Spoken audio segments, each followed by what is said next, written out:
Hey everybody, Nicole from Hair of the Dog. Welcome back to another episode.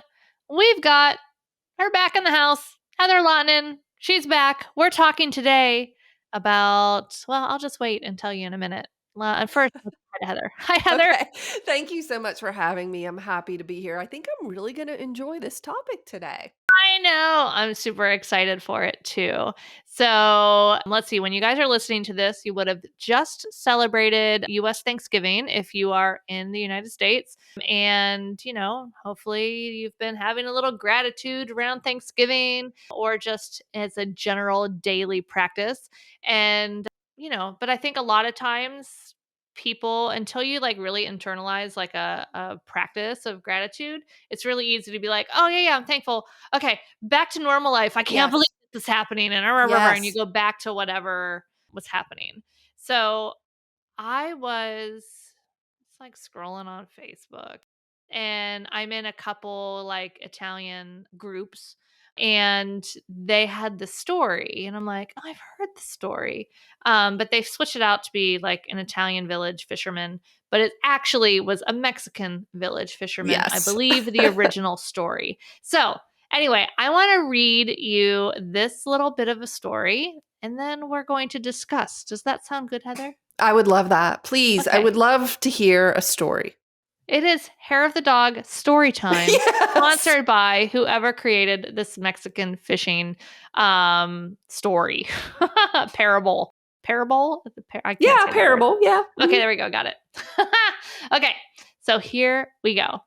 An American investment banker was at the pier of a small coastal Mexican village when a small boat with just one fisherman docked. Inside the small boat were several large yellowfin tuna. The American complimented the Mexican on the quality of his fish and asked how long it took to catch them. The Mexican replied, I feel like I shouldn't be saying like the Mexican replied. Like it that feels like not PC. You're going to be canceled. Okay, just so I you know. know. Yeah. I'm just reading the story. I just say the Mexican fisherman replied, only a little while. The American then asked why he didn't stay out longer and catch more fish. And the fisherman said he had enough to support his family's immediate needs. The American then asked, but what do you do with the rest of your time? The fisherman said, I sleep late, I fish a little, I play with my children, take siestas with my wife, Maria, stroll into the village each evening where I sip wine, play the guitar with my amigos, have a full and busy life. The American scoffed, I'm a Harvard MBA and could help you. You can spend more time fishing and with the proceeds buy a bigger boat. With the proceeds from the bigger boat, you could buy several boats. Eventually, you would have a fleet of fishing boats. Instead of selling your catch to a middleman, you would sell directly to the processor, eventually opening your own cannery. You control the product, the processing, and the distribution. You would need to leave the small coastal fishing village and move to Mexico City, then LA, or maybe New York City, but you can run your expanding enterprise. And the fisherman asked, but how long will this all take? The American replied, 15 to 20 years. And the fisherman asked, but what then? The American laughed and said, that's the best part. When the time is right, you would announce an IPO, sell your company stock to the public, and become very rich. You would make millions. Fisherman said, millions. Then what? And the American said, then you would retire, move to a small coastal fishing village where you would sleep late, fish a little, play with your kids, take siestas with your wife, stroll to the village in the evenings where you could sip wine, play the guitar with your amigos. Ironic, isn't it? Oh my gosh. So I read this and it made me laugh because I have found myself in both of these positions. Have you? 100%. Like sometimes on a daily basis. Yeah, it's a minute to minute thing. So like example, somebody came up to me recently asking about photography. She wanted to buy a nicer camera to take photos of her dogs. Oh, okay. Sounds like my kind of person. Yes. And I was like, oh my gosh, yes, you should get a camera. You should take photos of your dogs and then you should post them on Facebook and then you should tell all of your friends and then you start photographing their dogs and then you start charging and then you can create a 6-figure business. Did you know that you could create a 6-figure business in pet photography? Like, it's amazing. And I'm going on and on, arms waving. And she's just looking at me, probably like this fisherman, like, well, why? I get so gung-ho about the possibility of what you can create. I sometimes forget that people have different motivations or different approaches, right? What are your thoughts? Yeah. Well, and also they have different goals of what their business could look like. So how, like people come into our worlds, our students, and some people want to leave a corporate job and have photography take over as their main income. Some people have no intention of leaving their corporate job and just want a little side hustle. Some people want to maybe do this on the part-time as they go into retirement, just to have a little bit of extra income or creative outlet. Some people don't want to make any money with it and just want to help shelter dogs. Some people just want to take pictures of their own dog, but be the best artist that they can be. So, yeah. And along those lines, okay, when you dig into any one of those, then you can go down the rabbit hole of, okay, maybe it's the person that wants the part-time business. Okay, well, do you want your business set up so that you're doing in-person sales and selling product? Do you want to do all-inclusive? Do you want to do this and that? Do you want to do studio? Do you want to do outside? Do you want to work with lighting? Do you not? Like, there are so many yes. rabbit holes to go down. And I think the moral of the story here is like one person's success is not the same as somebody else's. I think you summarized it perfectly. There are many different avenues that you could choose to take, but it's largely based on who you are as a person and what you want. And I think something I could get better at is when someone asks me about buying a camera to take better photos of their dogs. Number one, I should just answer the question, maybe. But then secondly, I could ask another question along the lines of, what do you hope to achieve? Have you ever thought, maybe, because here's, in my mind, I'm like, well, maybe she just doesn't know the possibilities. So I want to make sure she understands. I mean, rightfully so. Some people have no idea the dog photography thing. If you're listening to this podcast, you probably do. But other people out there don't. I think people listening to this podcast don't understand just how many people don't know that this is a thing. If you go into any type of community event, general public meeting, and you ask people, have you heard about pet photography? My guess is that 95% of the people would say no, they have not. Right. So I think it's like my civic responsibility. It's my duty to make sure she knows she can make 6 figures photographing pets, but she may not care. So maybe I should just ask, what is your goal? And hey, just so you know, there are a lot of different avenues you can take with this, depending on what's important to you. However, Nicole, caveat to this is I sometimes don't believe people when they tell me what they want. Here's why. Because I have known people who say, no, I don't want that, or I don't want to do that because they really think they can't. But they're scared. Right, yeah, exactly. Right. Or they're worried about what others will think. Yes. Yeah. Mm-hmm. So I'd like to get to the bottom of that, to really understand, do you really not want to do this? Mm-hmm. Or are the reasons that you think you don't want to do this the wrong reasons, and can I help you with that? Oh my gosh, I just cannot. I struggle to turn off coach mode, even in real life. Oh, it's a problem. I did it in the parking lot of Staples yesterday. I ran into this guy, and it doesn't even matter what we were talking about. Well, it started with the weather, and he said something, and I'm like, oh, what makes you say that? Why do you feel that way? Tell me more. Oh my gosh, just be a person, Heather. I love it. Can't just be a person. Oh my gosh. Yeah, that's funny. One of the other things I think that the story is talking about too, though, is to get really clear on what you actually want in your life. Yes. Because you and I both know this, that what do you want? What are your goals? Okay, somebody might throw out a 6-figure business. But they don't really know what their goals are. Very few people can actually sit down and be like, my goals are X, Y, Z.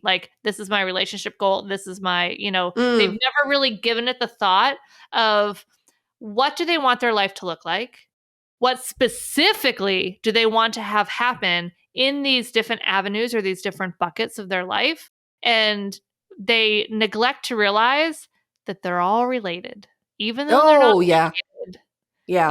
If one of those buckets is hemorrhaging all of your energy with giant holes all through it, you are going to have a very hard time being successful in the other buckets. Oh, okay. I have to say it. Listen, I told one of our mutual friends recently, you are only as successful as your most important relationship. Mm-hmm. So if your most important relationship is mediocre or even worse, then you will struggle to have success in other areas of your life. Mm-hmm. So number one, understanding it is absolutely all related. And maybe you could make some adjustments in other areas, but also understanding how can I gain more clarity around what it is I truly want? So, like you said, somebody might say, oh, I'm looking for a 6-figure business. Well, and you were alluding to this. The next part of that question is, well, what do you think that would give you? What are you looking for? So I was working with my coach last week, and different but similar. We're talking about what I wanted and how I wanted the business to look and blah, blah, blah. After her asking me multiple questions, it came down to this. I'm looking for security. I want security. So when I say I want to have $1 million business, it is because of what I think $1 million business will do for me. I want to be able to create my own security. Not that money is equal to security. I'm not saying that. But what I'm saying is that I want to be able to create my own security by being able to generate income, how, when, wherever, whatever that looks like. Because so one of the things I want to lean into as this new version of Heather, look out, is being bold, courageous, and creating my own security, because that's the type of person I want to step into. So you know this, our mentors have talked about who you are becoming and who are you being right now, and who do you want to be in the future? Most of us see ourselves, in the future as a better version of what we are now. Of course, you're growing and learning. So who am I being, or who am I becoming in the future? And all of these goals and what we want, just like you said, it's all like interconnected. But I do think we need to go deeper into like, okay, I want a pet photography business because I want to leave my job. Okay, what will that give you? You know the number one answer to that? Freedom. Which is 100% when you're talking about security, I'm like, no, I want freedom. Yep. Yep. So, but knowing that changes your thoughts, your emotions, and ultimately your actions and your results. Yeah. If you are unclear as to what it is I know I'm seeking security, freedom, options, flexibility. We've done these core value exercises 1,000,000 times. Very helpful. By the way, I just did a new one the other day. I'll have to send it to you. Okay, side note, I'll send that to you. But it's just a different way of looking at it, really understanding what you are seeking through the success you wish to experience in whatever area. And we talk about business and photography, obviously. But, so for instance, somebody might say, well, I want more confidence. Well, why? Like, who cares? Like, what do you think that would give you? Well, then I would show up more and I would get more clients and I would make more money. Oh, so you want to grow your business. But what you're saying is confidence, but the truth is you want to grow your business. And then, they think confidence is the step to get them there. Correct. But you have to go through these thought exercises to, I call this thought work. I do a ton of thought work. What am I thinking? And is it directing me towards what I want? Have I even defined that? Because most people haven't. That's the biggest piece. They haven't. Yes, they haven't. You haven't. Like, truly. And so many people want freedom, but they end up, you and I kind of the same, although not. I actually did a time study on how much I actually work, and it's about an average of 20 hours a week. Because I have 2 pretty much teenagers and a horse habit. So yeah, I'm really, really ridiculously, insanely busy. But for the actual amount of time, like, I couldn't do half of the things I do in my life if I had a full-time 9-to-5 job. Right. And for that, I'm very thankful. And for that, I'm also unemployable because I could never go back to that. Oh, you and me both, sister. No, nobody would ever hire us. But what you're describing is a concept I call your rich life. And by rich, I do not mean money. I mean that you are living a life that feels rich to you, in that you can work, you can go to the barn, you can run your kids around, you can go away on the weekends, you can do all of these things you've created. So for some people, like the fisherman. Yeah, exactly like the fisherman. We had a really, really lovely day on Sunday, and I said to Craig, this is my rich life. Like, I just like, this was the most perfect day. Or maybe it was Friday. It doesn't matter. But it was like everything that we had done that day just was fun and happy and really, truly enjoyable. Like, in the depths of my soul, I am grateful. And I said, this is my rich life, because we've built a life that gives us the options to do that. Yeah. And I love that you're bringing this up too, because I think that's an exercise that everyone should do. Figure out what you want, but really figure out what that rich life is. Like, take everything off the table. What would your perfect day look like? What would your Yes. perfect week look like? Yes. What would your perfect like year schedule? How often are you traveling or not traveling? What are you what are you doing with your time? And then figure that out. Ramit Sethi is That's a him. money That's who coach. I was Yeah, thinking. Yeah. he's the one I think that coined this rich life, He and did. he kind of walks you through this exercise of figuring out like, what does the rich life actually cost? Like in the case of the fisherman, not much, So Exactly. like, I think we all get caught in this trap of feeling like we need to chase more money and thinking that more money is going to give us our happiness or give us this freedom or give us these things. Listen, more money certainly Yes. alleviates some challenges Yes. sometimes, Yes. but I think a lot of the things that lead to a rich life are not money dependent, but more time dependent. That's it. Oh my gosh, Mhm. 100% yes. It is very little to do with money, although money does make things easier. So, you and I started listening to that podcast, and it was about maybe 6 or 9 months ago, earlier this year. My husband and I sat down one Sunday afternoon, each with a sheet of paper, or we had a notebook and we passed it back and Mhm. forth because this is in the same notebook. We each wrote down, I don't know, 20 things that we would describe as our rich life. So, Mm. things like taking a nap on a Sunday afternoon or being able to enjoy a leisurely dinner, things of that nature. Mhm. But we went a lot deeper and wrote all of these things down. And then guess what? We shared our lists with each other. Imagine Mhm. this. Imagine if you truly understood what makes you content, happy, grateful, feel good, right? You understood it and you know it's not money because we're all seeking a feeling, by the way. That's everything Mhm. we do. And that's what people think Everything. money will give you, is Correct. that feeling, whatever that feeling is for you. Everything we do is either to seek or avoid an emotion. Everything. Mhm. So if you understood the emotions that you're trying to seek, oh my gosh, you are like light years ahead of everyone else. By the way, I feel a workshop coming on. Yeah, Okay. uh-huh. So we'll do this together. But imagine this. Imagine if you understood your partner's. Like for me to understand his rich life, Mhm. then when he says he wants to go, mountain biking with Evan because it's very important to him, he enjoys it. They like to do it. So if it's some afternoon and he's like, I can understand this is really important to him, you know? Mhm. So Right. I wouldn't resist it. In fact, I would do everything I could. And now that I know his list, Nicole, I do everything I can to encourage any and all of those activities. So guess Mhm. what?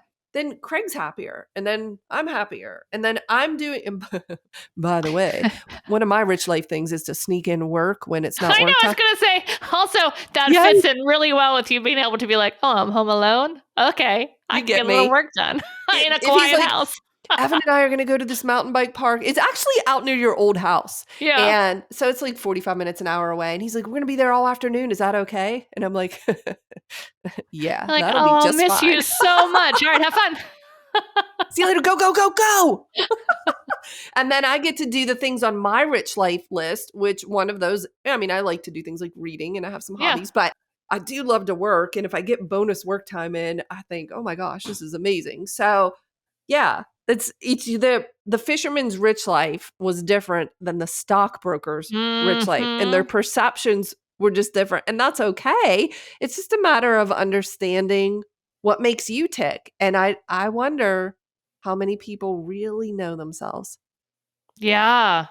Oh, man, I think we're gonna have to do this as a workshop. I sense this as what This if is we gonna did be one of our the next podcast yeah, parties. January, Well, I was thinking February. January would help people plan their year. Okay, February. February. Mhm. February, guys, Rich Life workshop coming up Yeah. for our podcast party. If you are like, what's a podcast party? Come join the Hair of the Dog community, hairofthedogacademy.com/community. We have a free community there. And this is where we hold these free trainings monthly. It's our podcast parties, which used to be just like us talking about the podcast stuff. But we would end up like kind of coaching, training people as we went in. So now we've just had some things we wanted to walk people through. So Correct. the It sort past of couple months have shifted. started to become training. Yeah, it just shifted because we have so many things that we want to share and so many ways we want to help people. But man, if you understand your values and what you want, and then you decide you want to build a photography business, I promise you it will be so much easier, lighter, faster, less stressful than if you're trying to figure out who you are Mm-hmm. whilst building the business. I mean, you'll Yeah. certainly learn about yourself. Like, super quick example is I did not have all of this data when I started my businesses. So I had no clue. Clueless number one right here. And I was working 30 weddings a year, which means I was booking my Saturdays in the summer a year to a year and a half Oh, in advance. see, that right there is a hard no for me. See, but I didn't know that. I know. You didn't know that one about you. Yeah. I At the didn't time. know that about Yep. myself. Mm-hmm. So I grew this business. I was killing it, 6 figures very quickly, 30 weddings a year, full schedule. And I loved it. And I loved my clients and I loved working. But several years, I mean, it was probably a solid decade. I was like, why am I kind of grumpy? Like, I've built everything exactly the way I want. What is with this sort of like low level discontent? And it took a while, but I figured out that I was actually in complete contradiction to one of my core values, which is Mm-hmm. freedom, flexibility, and options. I actually hate commitments. So for me to commit a Especially a year Saturday, ahead of time. yeah, a Saturday in the summer Mm-hmm. when the Pittsburgh summers are like 5 seconds long, Right, like, right. You're yeah, like, I'll give so you a Saturday in January. That's fine. I only all shoot day winter long, weddings right, right. Or because what's so wrong many with the brides want to get married in January in Pittsburgh. I always said, "What's wrong with the Tuesday in March? Let's go," you know? But I've started to recognize that I had a major core value conflict on my hands. Mm-hmm. Major. That I had to figure out a way to resolve because it was starting to get ugly up in my head, if you dig what I'm saying. So, I raised my prices and I took on fewer weddings, and then ultimately, after about 15 or 17 years of shooting weddings, I started to really, really slow them down and focus more on teaching and leading. And it was sort of the natural evolution of things. But I've got to tell you, I am still to this day, so I'm 20 years into business at this point, and every Saturday in the summer, I will say to my husband, I am so glad we're not at a wedding right now. And listen, I loved it when I was doing it. So it was all good. But now I'm like, don't even try to get me to schedule something on a Saturday. Like, don't even Mm-hmm. try.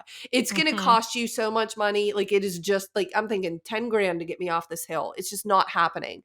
But I didn't know that. So if something feels like it's not fitting, like you're out of alignment or you're discontent or you're downright grumpy, you have to ask yourself, where's the core value conflict? Where am I Mm-hmm. conflict? Am I the fisherman trying to be the stockbroker or the stockbroker trying to be the fisherman?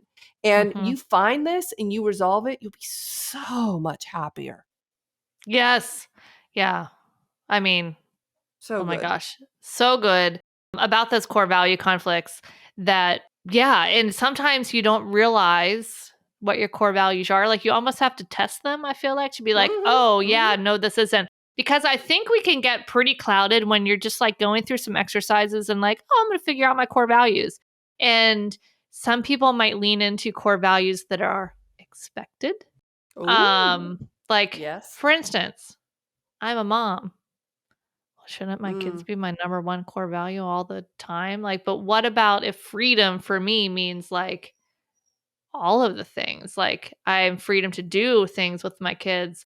And like, also one of my core values is like leading by example for my daughter and my son, but Yes. especially my Yes. daughter, to be like, hey, listen, you can have all the things you want. That's right. Like, you don't have to choose between That's a right. business or work and kids. Like, it's all of these things. So I think people can get a little bit confused, not confused, but they end up picking what they think should be the correct core values and not even consciously like, oh, I think I should pick this, Yes.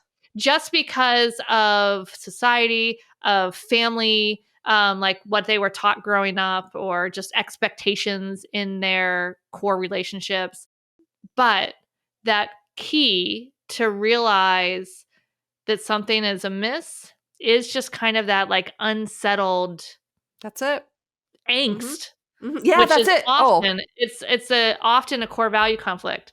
I had one, I forget what it was, but you helped me see it. You're like, you're in a core value conflict. And I was like, oh, I I am. am. Yeah. You just don't know. I love that word angst. I think that's exactly what it is. If Yeah. you are grumpy in your life, You just And need it's to not ask, even necessarily grumpy. It's just like this, like, oh, this longing heavy. for more. Yeah, this heaviness or this just like, God, like if you've ever said to yourself, like, God, I'm supposed to do this every day. You know what I mean? Like this is life. Like, Yeah. no, there's gotta be more. Like if you ever find yourself thinking there's gotta be more, there's gotta be more. Oh yeah, there is.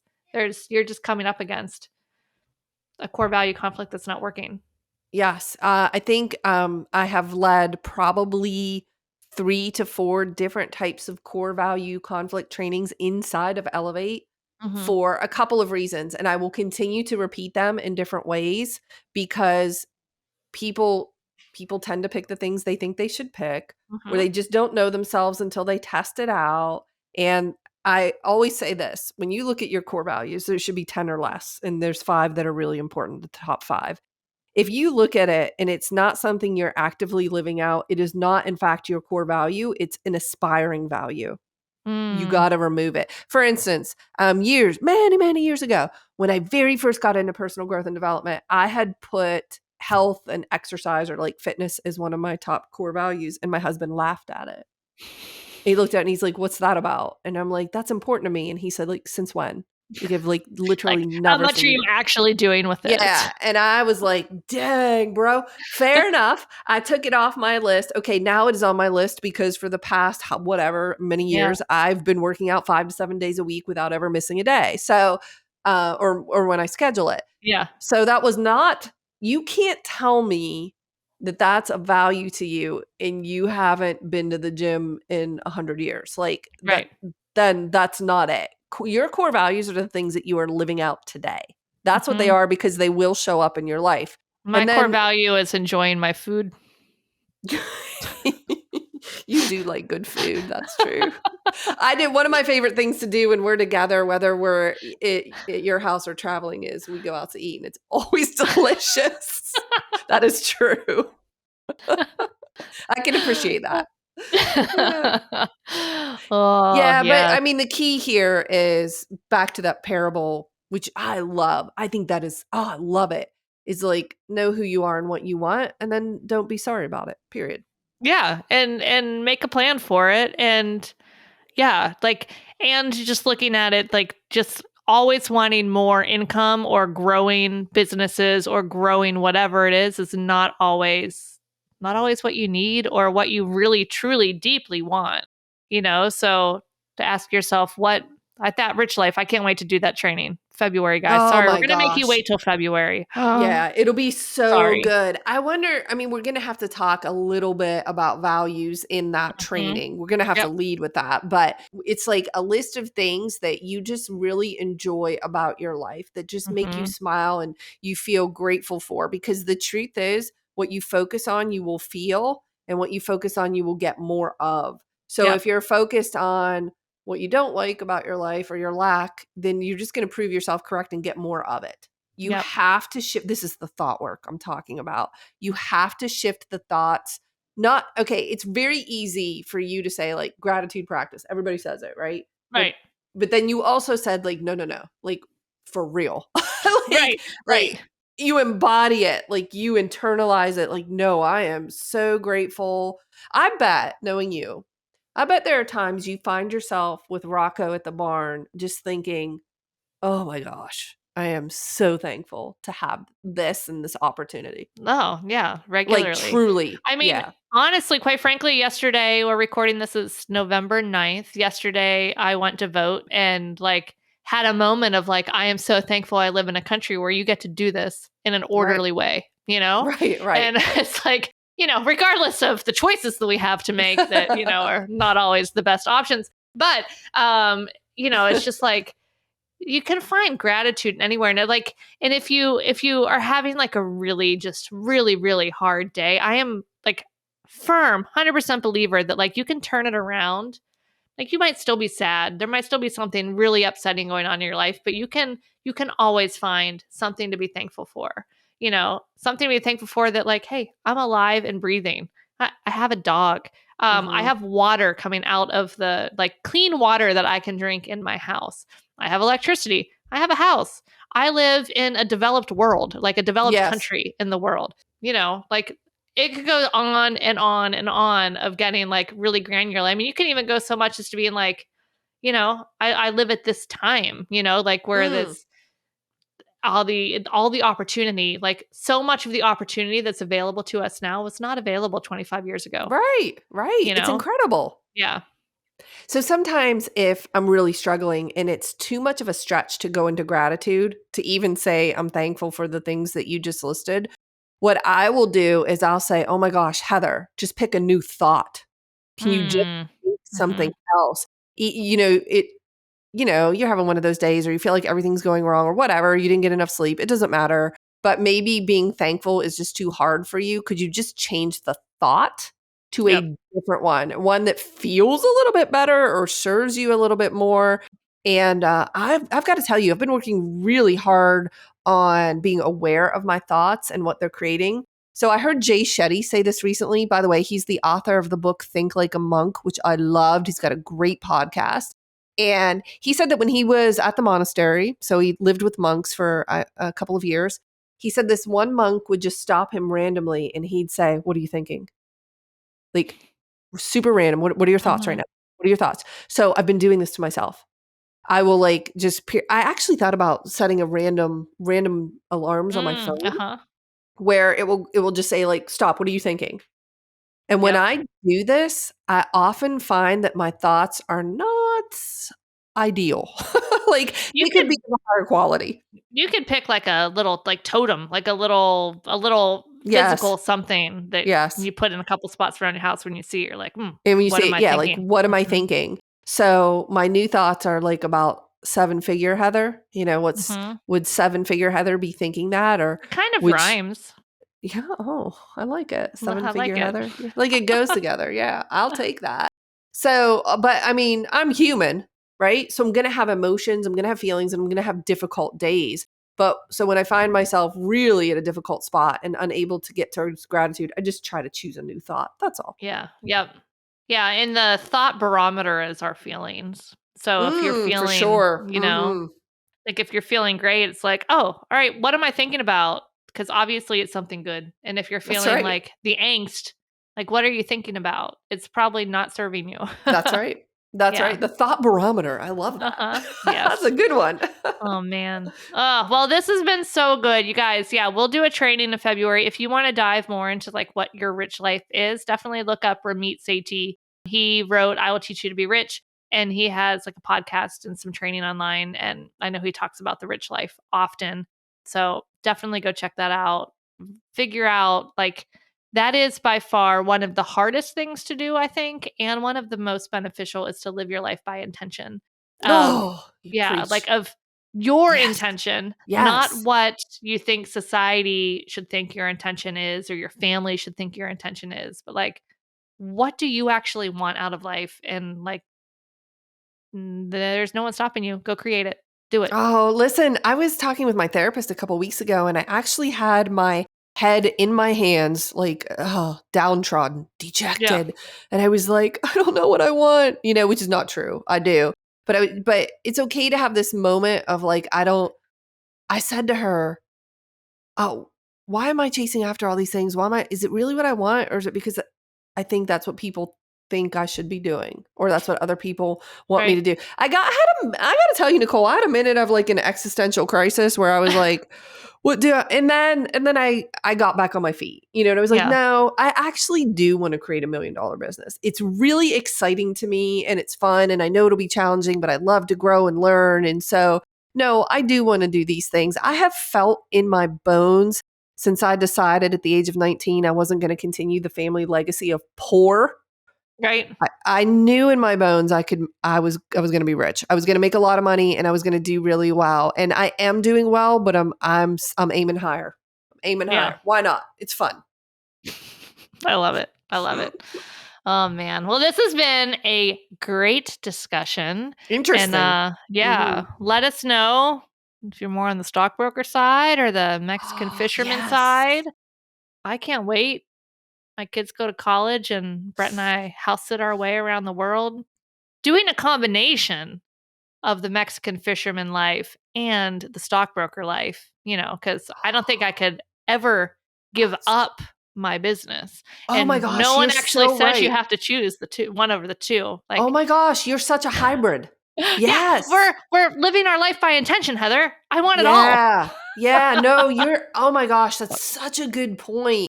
And seasons will change. Like the kids Mhm. go to college. My kids are a little bit older. My season has shifted. You know, one of my friends with little kids the other day, she said to me, she's got 3 littles at home. And she said, "Well, what do you do on your weekends?" And I'm like, "Whatever I want." What do you mean? What do I do? Like, it's amazing. And I love my Uh-huh. life. Aren't you sad? Don't you miss them? That's an interesting concept. I'll have to think on that one. Yeah, my brother and his wife have a baby that's almost a year. So they're in the thick of it. I'm like, Oof. oh, man. No, I'm like No, thank pretty you. happy. Like, hey, good morning, kids. You're making your lunch. Great. Okay. Don't I'm forget to going to do go your get some work done. laundry. Yeah, Yeah. exactly. Oh, man. All right. All right. Anyway, we'll wrap this up. Thank Guys, you. it's been great. Thanks for sticking with us I love these podcast episodes. We're like, let's just talk about these things. Who knows where we're going to end up? We have a lot of things to talk about. That is for We sure. do. We do. I hope you guys found it valuable. If you did, let us know. At Nicole Begley Official is my Instagram. At Flourish Academy is Heather's. And we'll see you soon. Bye, everybody. See ya.